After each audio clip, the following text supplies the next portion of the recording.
Hello, and welcome to another edition of our podcast, Disrupting the Dominoes.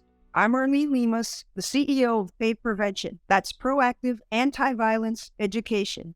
We are so excited for our guest for our second season.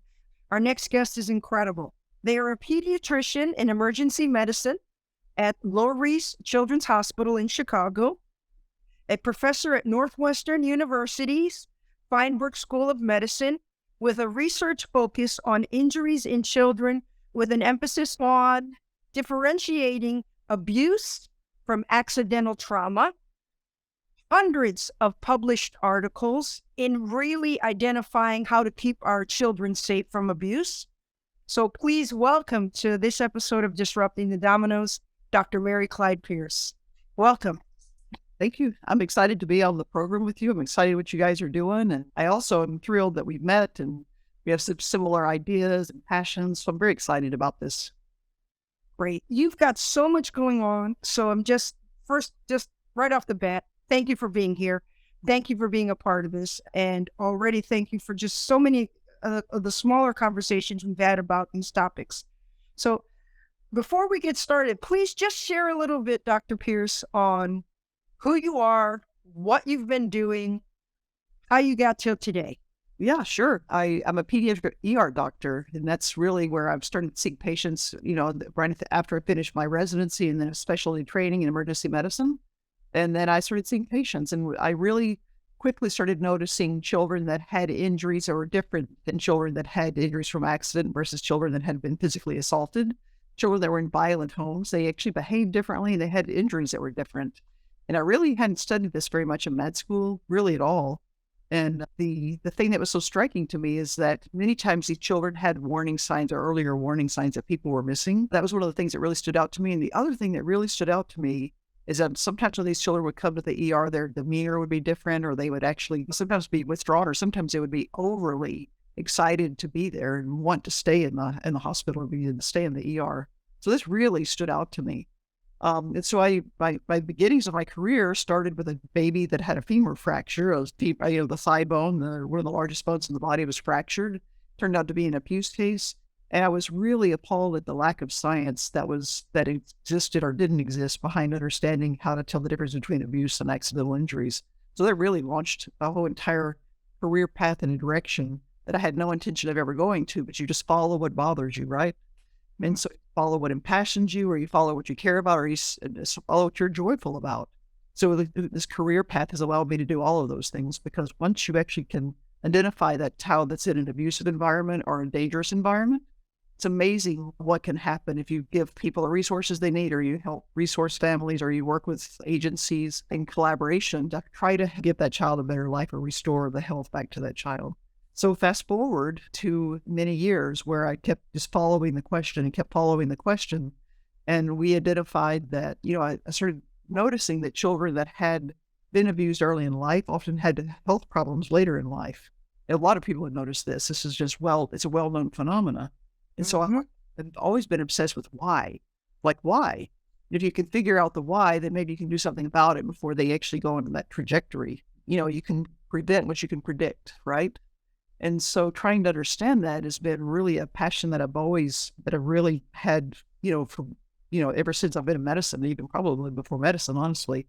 And that's when I started going to different conferences and trying to listen and hear what other people were doing in the area of biology and understanding how people physiologically react to injury or physiologically react to violence.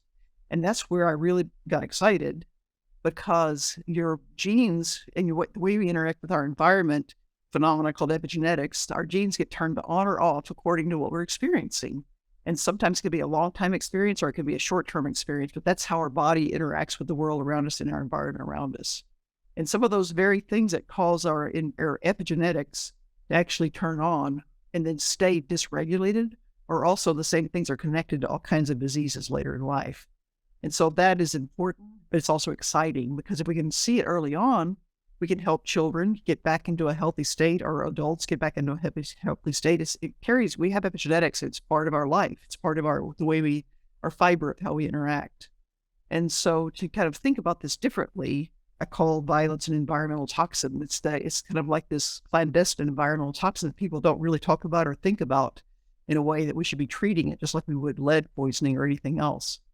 And so just to really, here I am a clinician, I'm not a basic scientist, but I collaborate with people. I get an idea, I get a passion about something, and I find the best that I could possibly collaborate with. And then we work together to try to do something new or different or establish a different way of approaching things. It's quite incredible. Nikki and I, before we started the show, we were discussing if someone would have asked me 6 months ago if I'd ever used the word epigenetics, I would have told them absolutely not. But in hearing what you're doing and the research that you're doing, it is so important to how we are describing healing from violence as well.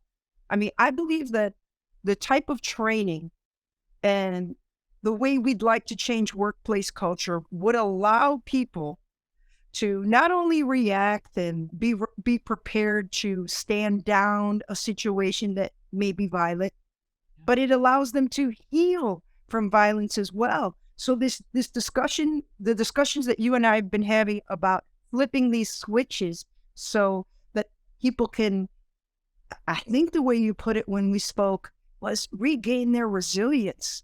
Do you want to talk a little bit more about this? Because that is the exact description. That's exactly how it feels. And when we see people come through our training, that yes, they've regained their resilience. They're ready again. So please share your ideas on this. Yeah, this was so beautiful. That's what's so beautiful about epigenetics and our genes are the way we're built, the way we humans are built. Like a lot of people do talk about the deleterious or harmful effects of violence.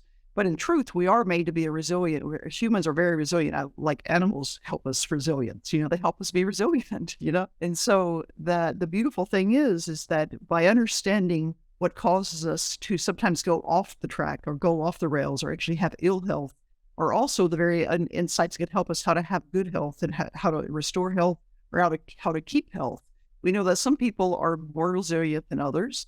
And if we really start personalizing medicine and personalizing how we approach the health of each individual, we can better understand how to customize processes or healing processes for each person.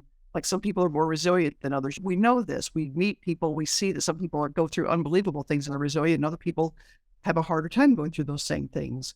And rather than everybody just saying what's in people's head, which is just a horrible thing to say to people because the brain and our whole entire neural system and the way our whole body is built, we've got to understand that the physiologic response that we have to things is really how we actually interact with our environment. And so how do we, like we were talking, one of the things we were saying in a conversation I really loved that we had was we were talking about how many times have you heard people say, sports saved my life.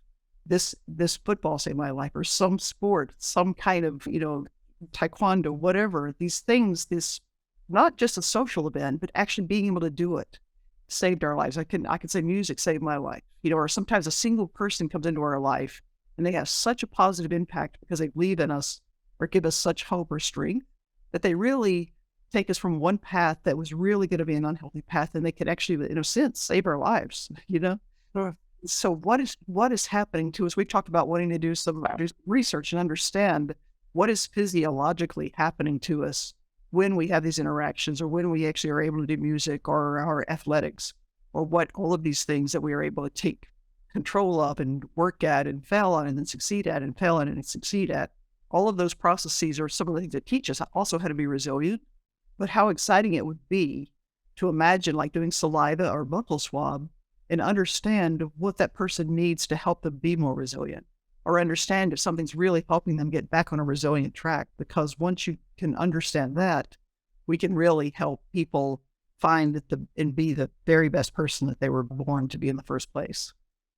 I mean, that sounds crazy, pie in the sky, but it's not, No, it sounds fascinating. And people who've been doing empowerment self-defense work, they know that that's happening. They know that empowerment self-defense and the work that comes out of an empowerment self-defense workshop or training is giving that person back their resilience. We know that. We don't have proof of that, but we know that that's what's happening because the training is trauma-informed and it is scenario-based. It gives a unique opportunity for this resilience to start.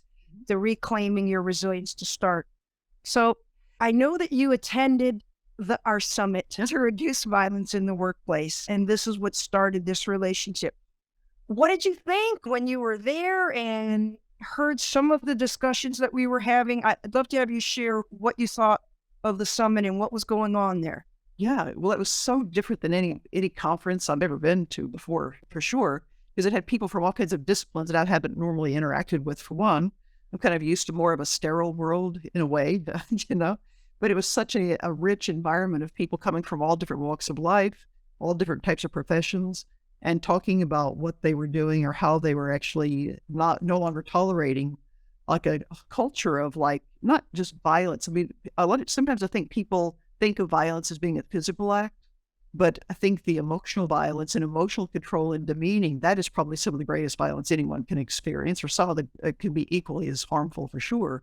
And so to hear people talk in these small groups and have all of the different experts that were speaking from every kind of walk of life, from restaurant owners to military people. I mean, I was of course, Olympian, so I was just blown away by everybody's having such a similar message from a wildly different experience or very, very different organizations. And so that's why the solutions that you're coming up with are going to be so different than what other people can come up with, because it's not going to be just unifocused or one narrow belief or thought. And so the other thing I really loved about it as well is that, and I really have become passionate about this year, maybe even the last couple of months, is that we shouldn't be chasing the answer. We should be chasing the question. And because when you chase the answer that you think is there, then you actually box yourself and you no longer have that innovation ability to actually think of something that's really maybe outside of completely what you would think about or think of. And so my new thing is that don't think outside the box. There is no box. Forget the box. There is no box, And Right. What your summit was, there was no box. Yeah. Yeah, that's similar to a line of thought that we discuss all the time within PAVE is, a lot of times, most of these industries around violence, most of these sectors, they look for who's responsible or what's responsible instead of being response able, right? Like able to respond. And so that's a little bit along the lines of what you're talking is that, let's change our perspective a little bit. And in the summit, I think what you're discussing is all of these industries are siloed in their problem. Right? They're all dealing with the problem in their own silos, and there could be so much benefit if the discussion, across those silos and brought together, think about how much better we could do at solving these issues. And that's really what our goal was with the summit, is to have people talking about this is working, this is not working. Oh, this is working in mine. This could help you there. That cross discussion among the sectors. So it's nice to hear that you felt that was a strength of it. Totally. One of the things that we said in the most recent conversation that you and I had, one of the things that you said really stuck with me is that you achieved like one of the highest levels ever possible. And to achieve that, you had to keep a beginner's mindset. And I loved that so much, because I always say my superpower is being naive. And I never want to stop being naive, because it's like the things I'm trying to do are the things that I've actually been able to accomplish so far through epigenetics by collaborating with some basic scientists and epidemiologists and other people. I would have not tried if I had not been so naive, but I was driven by the question. I was driven by something that really bothered me that was happening in these children. And so you kind of get blinded to the impossibility pretty quickly when you care about something and or stay naive. And it's a little bit like, it's not quite what you were saying, but it actually kind of is along the same line.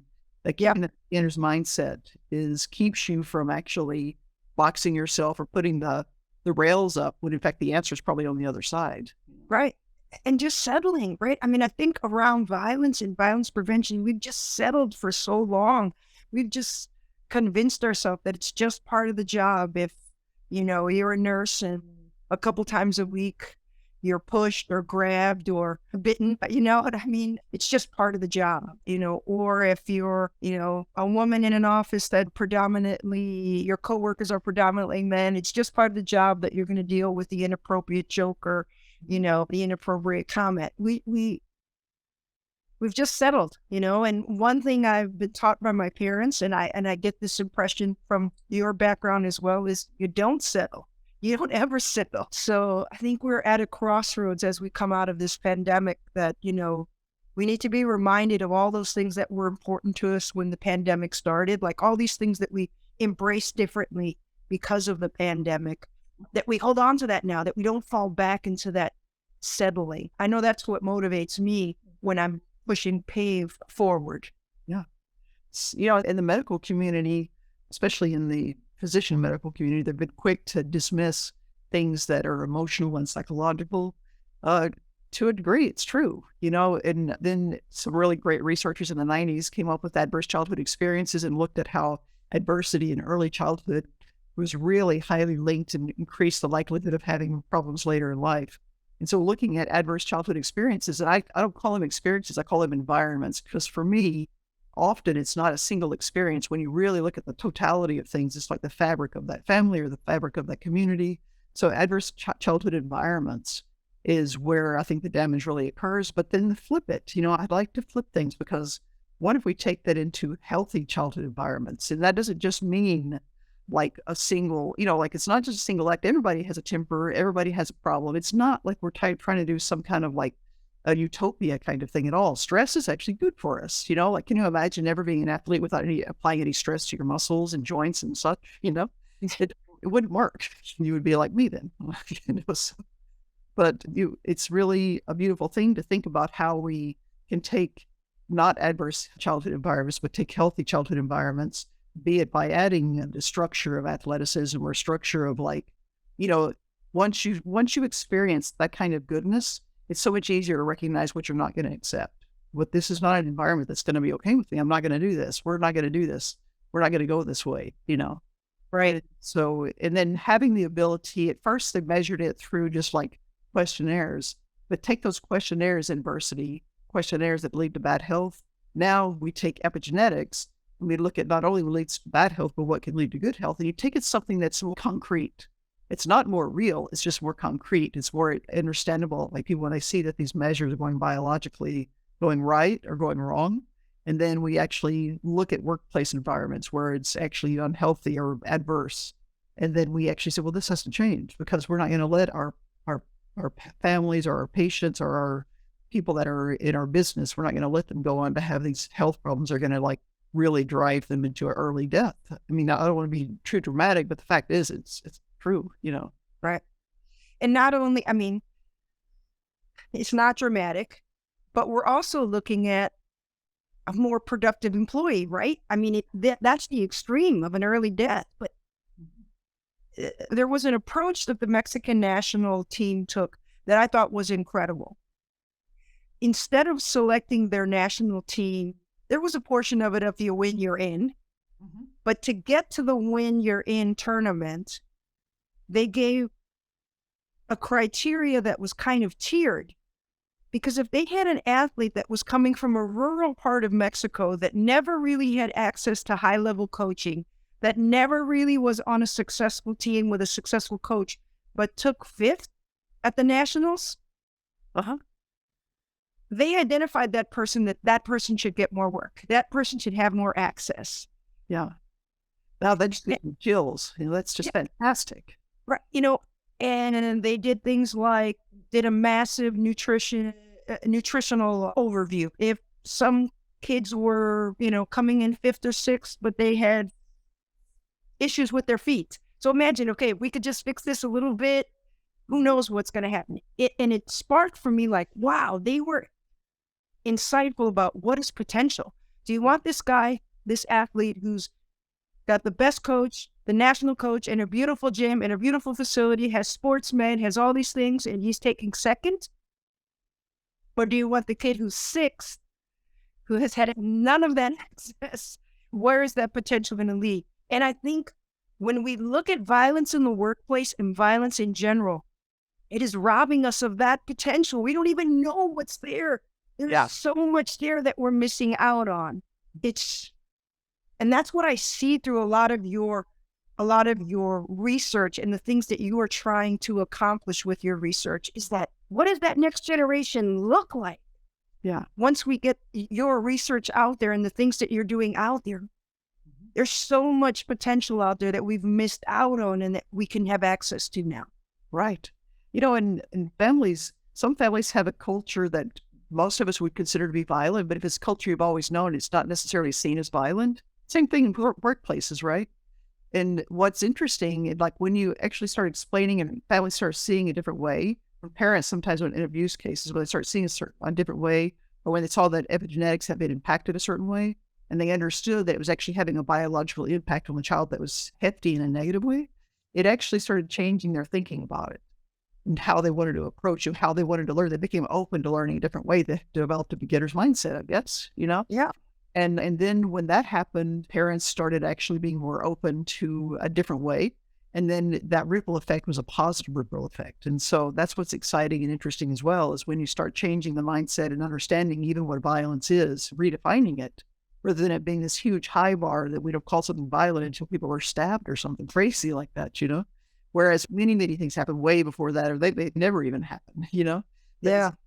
What kind of impact is this pollution having on our DNA, causing our genes to actually have a negative switches instead of those positive switches? Because we have both. We have both in us.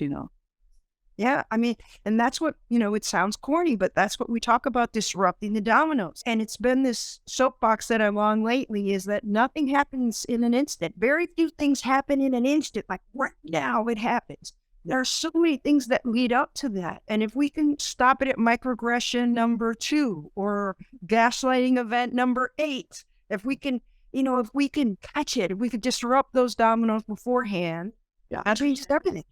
And understanding how those lower resourced families, what a negative impact that can have on them.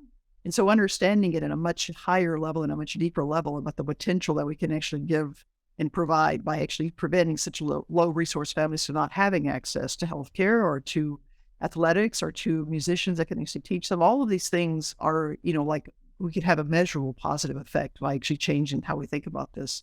I was so curious. I know that this is your podcast, but how did you become so passionate about violence and preventing it and changing the story of violence?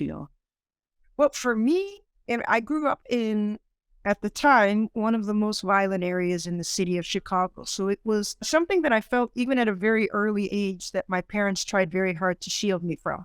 Mm-hmm. And that would be gun violence, gang violence. So I was aware of it. I was aware it was something that I should be protected from. That coupled with 2 parents that go to incredible lengths to stand up for what's right.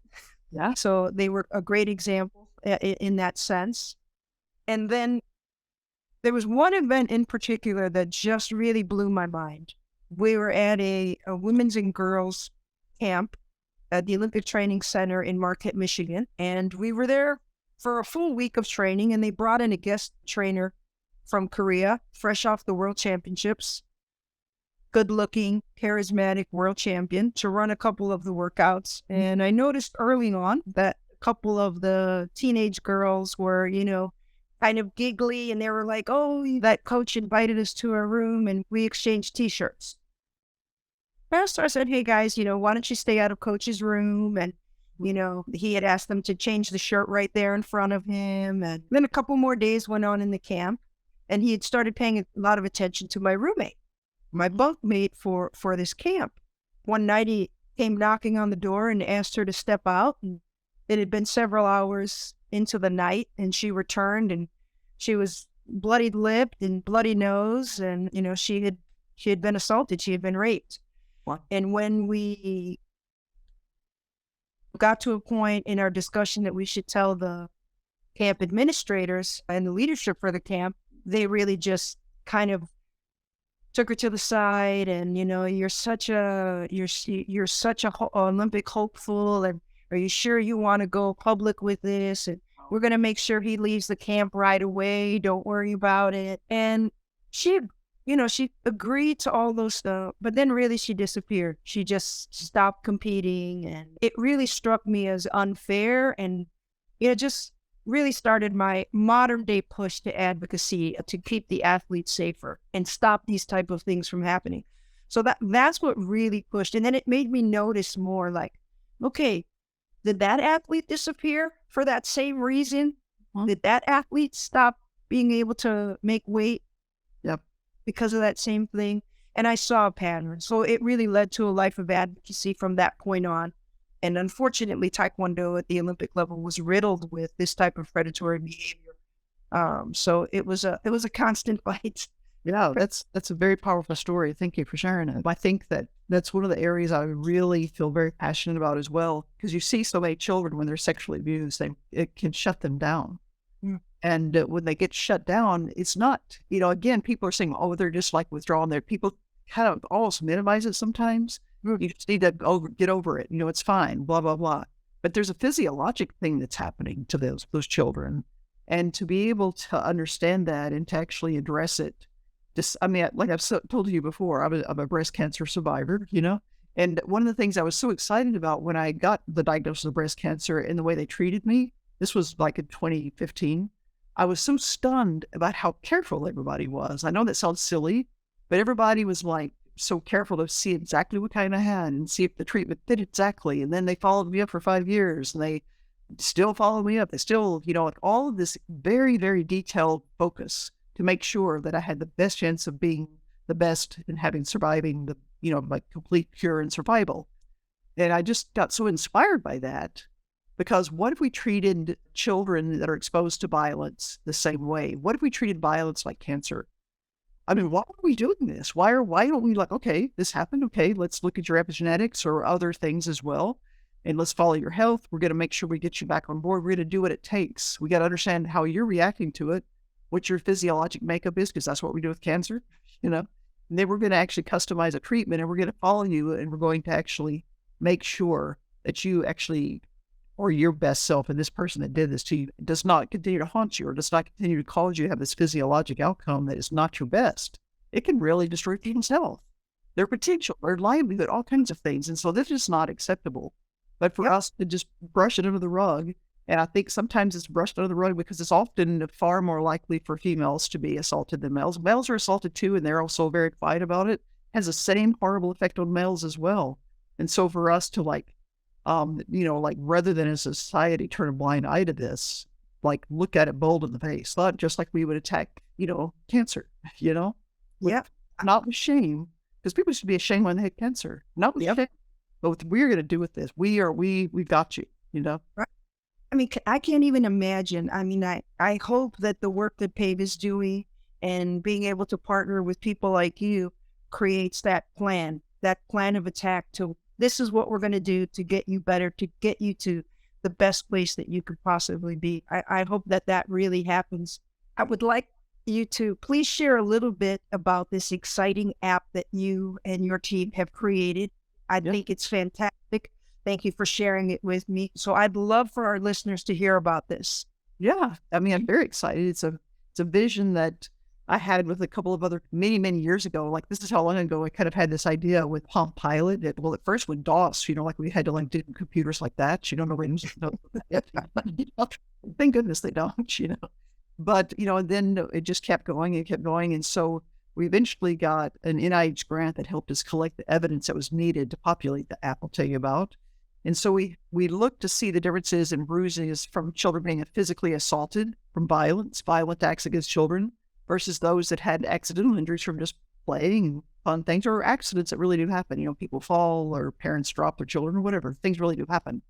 And so we looked at the characteristics of those findings and saw that they were quite different. They were, being physically assaulted injures you differently physically and physiologically than does having an accident and having nurturing people around you. And so we looked at those differences. We actually were able to, we looked at I think 34 different regions of the body. And actually then we built this little 3D human, it's in the app. So it's a little virtual 3D human. And we actually have it almost like fabric, where we actually have each sub-region of the body tagged with the data that we got from screening over 21,000 children. And I'm very excited about it because the reason we wanted to do this is that we wanted to make it accessible to anyone and everyone who actually takes care of children, so they could actually have the evidence right there in their hands. And people that don't have access to the literature, a lot of people don't have access to the literature. So you want social workers, physicians, whoever is having to take care of children to be able to see and understand the difference between an accidentally occurring bruise and abuse-related bruise. That was a crossover. It's not magic. A lot of accidents really do happen. It's a screening tool, but it had 96% sensitivity and 87% specificity for helping you see the difference between abuse and accident.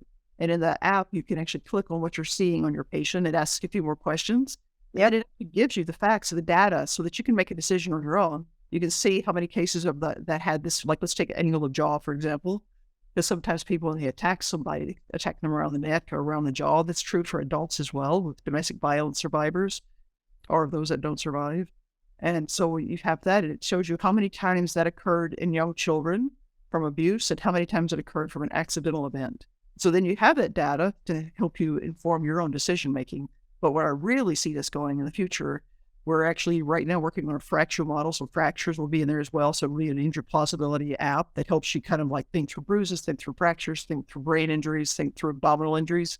But what I'm really excited about, that we haven't got the grant yet, but I hope we do. But I'm sure we will. It's not hope, we will somehow.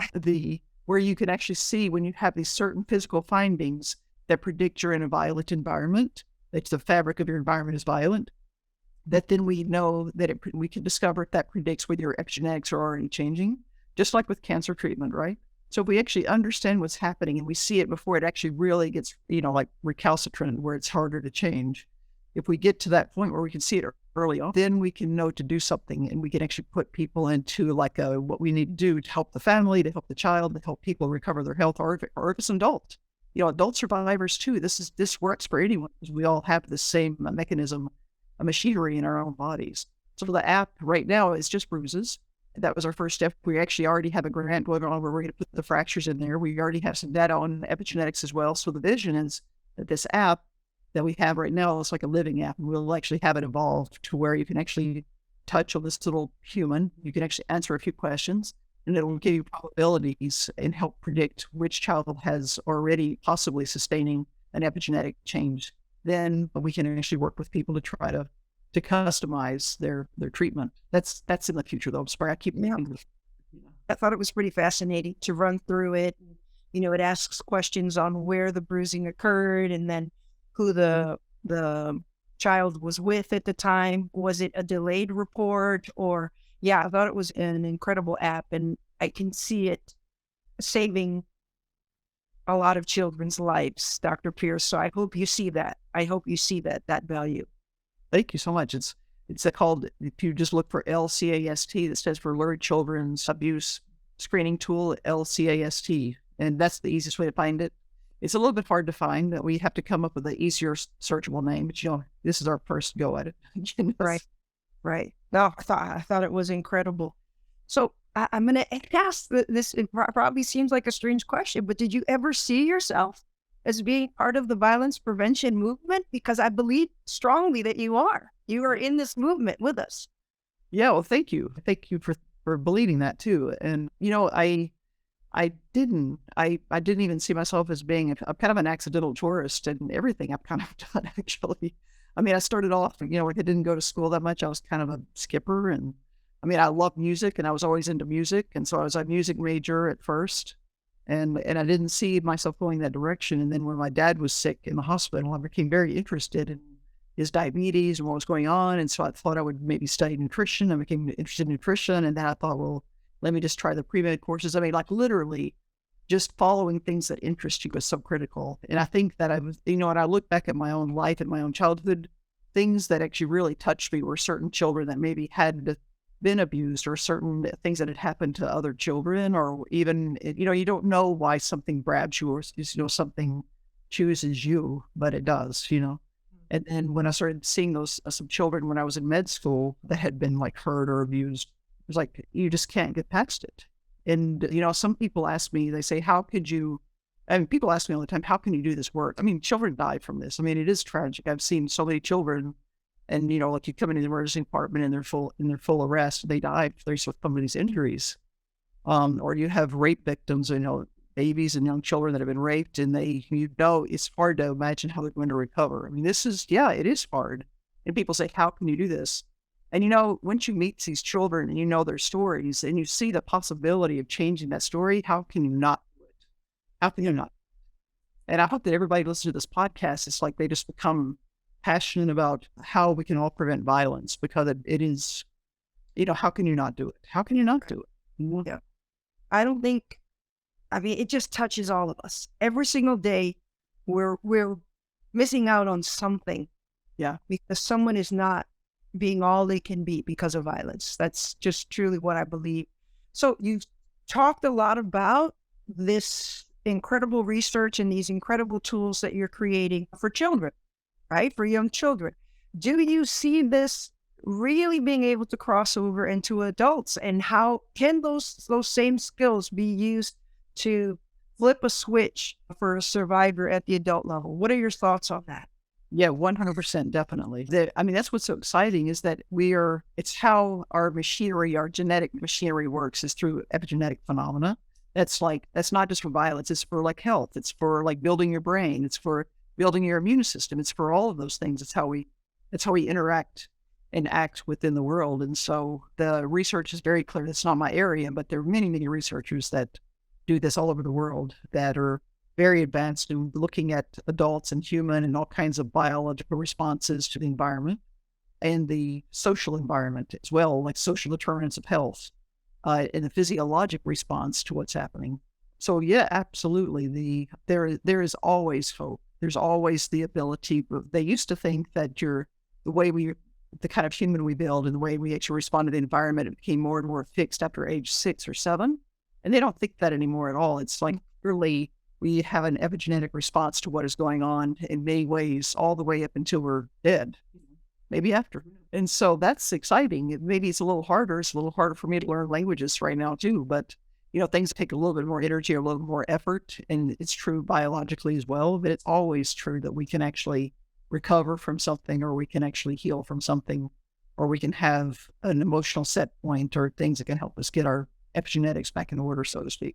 I'm speaking like it's a simple thing. Obviously, it's a very complex thing, but the general concept is something that we all can actually gravitate to and understand, Yeah. I see so many possibilities here with your research.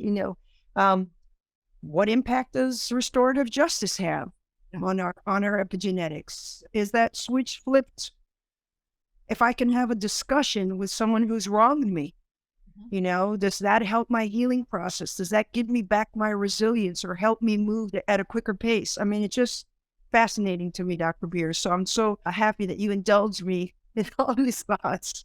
That's exactly what it takes, And then the more that people get excited, that all of the people that have all these areas of expertise, the more that they get excited about these possibilities and going forward and exploring it, the more that suddenly something that was almost abstract and all was well pie in the sky now becomes the standard. It used to be pie in the sky to think about flying, Right. That was not that long ago, Yeah. People, it was ridiculous to ever fly. And so now it's like, that's not pie in the sky at all, So I really feel, this is a very bold thing to say, but I think that understanding how our bodies physiologically respond to like the environment and our epigenetic response, positive and negative to the environment, is maybe as important or more important discovery than even the discovery of the germ. And people didn't used to believe in germs, Yes. Most people do believe in germs now, so Right. Okay, so this is my last question, and really I ask every single podcast guest this. If you could have the audience of one person or group, I'll say 1 or 2 people that you really think could push your research forward or push the movement forward, who would that be? Well, that's a good question. It would be probably a group of impassioned business women that get it. It's kind of a bizarre answer. When I've seen people, group business women and men both, people that, they're, people that are really driven by changing how things happen, that have the means to help you change how things happen. Some of the best work and the most exciting breakthrough work I've ever done has occurred because of people allowing their money to go at high-risk projects and high-risk ideas that have taken a while to work, but they actually end up working. And when you have to go through like all this laborious agency application, sometimes it can take years to get the funding. Mm-hmm. Whereas if you have a group of people, business people that come together and they have the mindset to actually make something happen and to give you the leeway, the leash in a way to actually fail or succeed, but you have the idea and they understand the idea and they give you the trust to do it, that's where you really can start making huge differences without having such big hoopla around it. Yeah, great. Well, Dr. Pierce, I hope that this was as enjoyable for you as it was for me. It is such an honor to have you as our first guest for season 2 on Disrupting the Dominoes. Thank you so much for taking your time. Thank you. Thank you. It's exciting. I can't wait to follow and meet more with you and have more brainstorming on this. Yes, I mean, you're stuck with me now, Dr. Pierce. You are stuck with me. All right. So, thank you again for joining us for another episode of Disrupting the Dominoes. That's Disrupting the Dominoes of Violence.